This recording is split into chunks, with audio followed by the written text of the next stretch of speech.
தம்பி 150 ரூபா ஆச்சுப்பா. சரிண்ணா, ஸ்கேனர் காட்டுங்க. ஸ்கேனரா? காசு இல்லையாப்பா? கேஷ் இல்லையாண்ணா? என்னப்பா வெளியே வேற கையில காசு வச்சிருக்க மாட்டியா? ஏடிஎம் வேற எங்க இருக்குன்னே தெரியல. கடை இருக்கு, வா நான் வாங்கி தரேன். எங்க? ம் நான் ஆன்லைனில் பே பண்ணுறேன், கேஷாக தரீங்களா? ம் ஓகே. கையில காசா வைங்கன்னு சொன்னா கேக்குறீங்களாப்பா?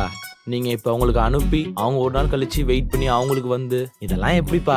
இப்பெல்லாம் மர்ச்சன்ட் அக்கௌண்ட்ல இருந்து காசு எடுக்க ஒரு நாள்லாம் வெயிட் பண்ண வேணாம். பே பண்ற காசு உடனே உங்களுக்கு வந்துரும். அப்படியா? ஆமா அண்ணே, இப்போ பேல பே பண்ணா அவங்க உடனே உங்க அக்கௌண்ட்டுக்கு காசு ட்ரான்ஸ்ஃபர் பண்ணி விட்டுருவாங்க. நீங்க கூட யூஸ் பண்ணிக்கலாம். சரிங்க, இப்போ இந்த இப்போ பே ஸ்கேனர் எனக்கு வேணா நான் என்ன பண்ணணும்? இப்போ பே கஸ்டமர் கேருக்கு கால் பண்ணி உங்க டீடைல்ஸ் சொன்னா மட்டும் போதும். அவங்க டீம் மெம்பரே வந்து உங்களுக்குன்னு ஒரு QR ஸ்கேனரை ரெடி பண்ணி கொடுத்துருவாங்க. நீங்க வேற இந்த கஸ்டமர் கேர் வேற சொல்லிட்டீங்க. கால் பண்ணா இங்கிலீஷ்லயே பேசிட்டு இருப்பாங்களே. அப்படிலாம் இல்லங்க, தமிழ் இங்கிலீஷ்னு ரெண்டுலயுமே பேசிக்கலாம். பரவாயில்லையே, இவ்வளவு நாள் இது தெரியாம போயிடுச்சே.